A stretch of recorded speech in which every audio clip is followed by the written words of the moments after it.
Imagine it's midnight. You're lying in bed. The room is completely silent. Suddenly, tap.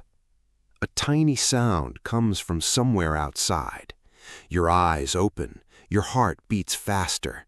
You stop breathing for a second, and your brain immediately asks, "What was that?" Maybe it was nothing. Maybe it was the wind. Maybe a branch hit the window. But your brain doesn't wait for proof. It starts imagining possibilities. What if someone is outside? What if something is wrong? What if I should check? You get out of bed, you look around. Nothing. Everything is fine. You go back to sleep. But here's the strange thing. Your brain just did something very similar to what an ancient human may have done thousands of years ago, except their situation was much more dangerous. There were no locked doors, no security cameras, no emergency lights, no smartphones. And sometimes, a strange sound in the darkness really could mean danger, a predator, an enemy, or something moving through the trees. So why does your modern brain still react like that? Why do we worry about conversations, messages, exams, relationships, money, careers, and things that haven't even happened yet? Why can one tiny thought become a storm inside your head? The answer may be hiding deep inside your ancient survival system. Thousands of years ago, imagine a small group of humans living near the edge of a forest. There are no cities, no electricity, no hospitals nearby, no police, no supermarket. Every morning begins with the same question: where will our food come from? And every night brings another: are we safe here? A stick man sits beside a small fire. Everyone else is sleeping. Suddenly, he hears something in the darkness. Crack. A branch breaks. The stick man freezes. His brain immediately starts working. Was that an animal? Is it coming closer? Should I wake everyone? Now imagine two different humans. The first hears the sound and thinks, probably nothing. He goes back to sleep. The second thinks, maybe something dangerous is nearby. He wakes the group. They discover nothing. The next night, the same thing happens. Again, the second person becomes cautious, and this time, there really is a predator nearby. The cautious person survives. The person who ignored every unusual sound may not. This is where an important survival principle comes in. When the cost of missing a danger is extremely high, being overly cautious can sometimes be safer than being overly relaxed. In simple words, it can be better for survival to mistake a harmless sound for danger than to mistake real danger for nothing. Your brain doesn't need certainty, it needs enough information to make a decision. And that may help explain why humans became so good at noticing threats.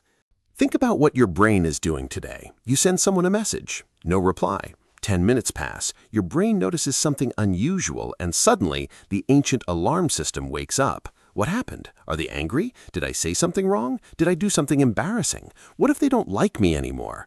But here's the problem. There is no tiger. There is no enemy hiding behind the trees. There is no immediate physical danger. The threat is now social, and your brain doesn't always treat uncertainty as harmless. It starts searching for an explanation. This is where overthinking can begin.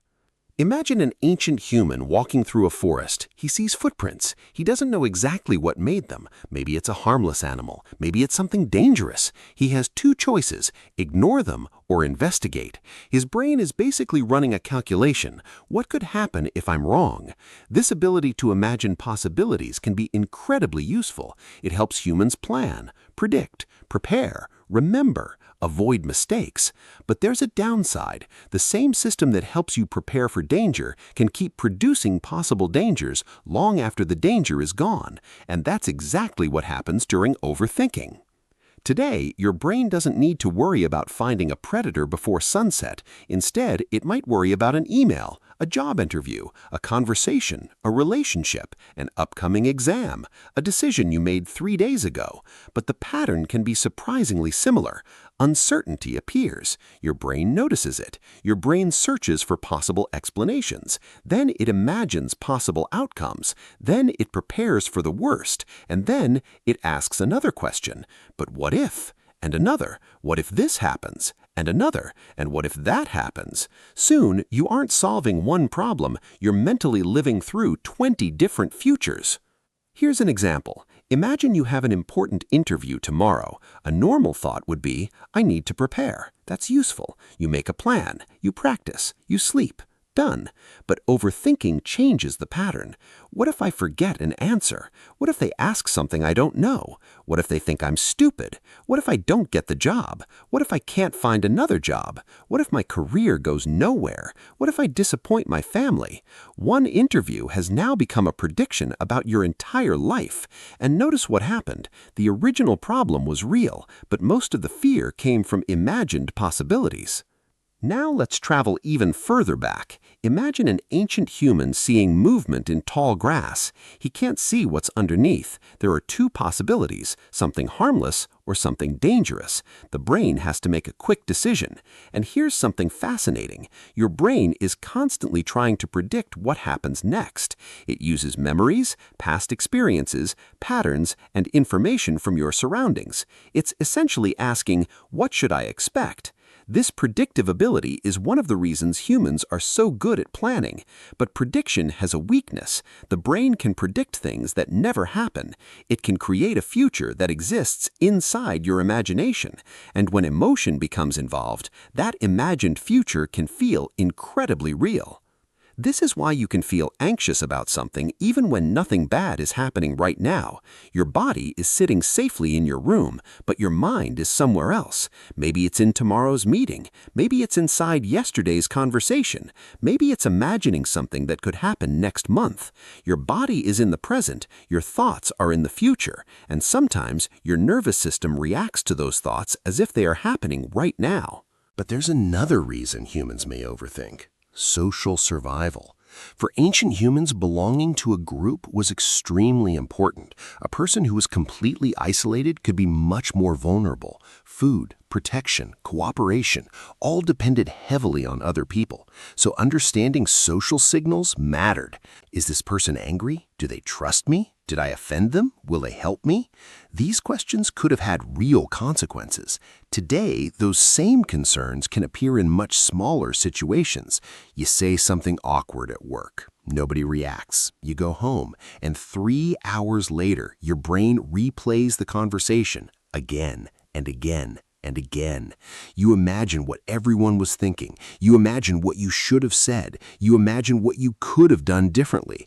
The conversation lasted 30 seconds, but your brain can replay it for 30 minutes. So, does this mean your brain is broken? No. In many ways, your brain is doing exactly what it evolved to do. Protect you. The problem is that the environment changed much faster than our basic survival machinery. Our ancestors had to react to immediate physical threats. Modern humans face many threats that are slower, more abstract, and uncertain. A notification can trigger stress. An unread message can trigger worry. A social media post can trigger comparison. An exam can feel like a threat to your future. A mistake can feel like a threat to your identity. The danger isn't always physical anymore, but the brain still has powerful systems for detecting problems. So what can you do? The first step is surprisingly simple.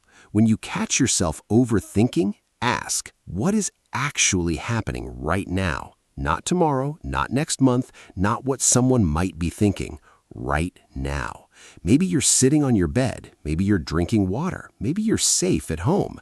Maybe the problem you're worrying about hasn't even happened. That doesn't mean your feelings aren't real. It means you should separate the present from the prediction. Second, ask yourself, do I have a problem to solve or a possibility to fear? If there's something you can actually do, Do it. If you're worried about an exam, study. If you're worried about an interview, prepare. If you hurt someone, talk to them. If you made a mistake, learn from it. But if the thought is, what if something terrible happens someday? There may be nothing to solve right now, and continuing to think about it won't necessarily make you safer. Sometimes it just makes you exhausted. Third, learn to recognize the ancient alarm.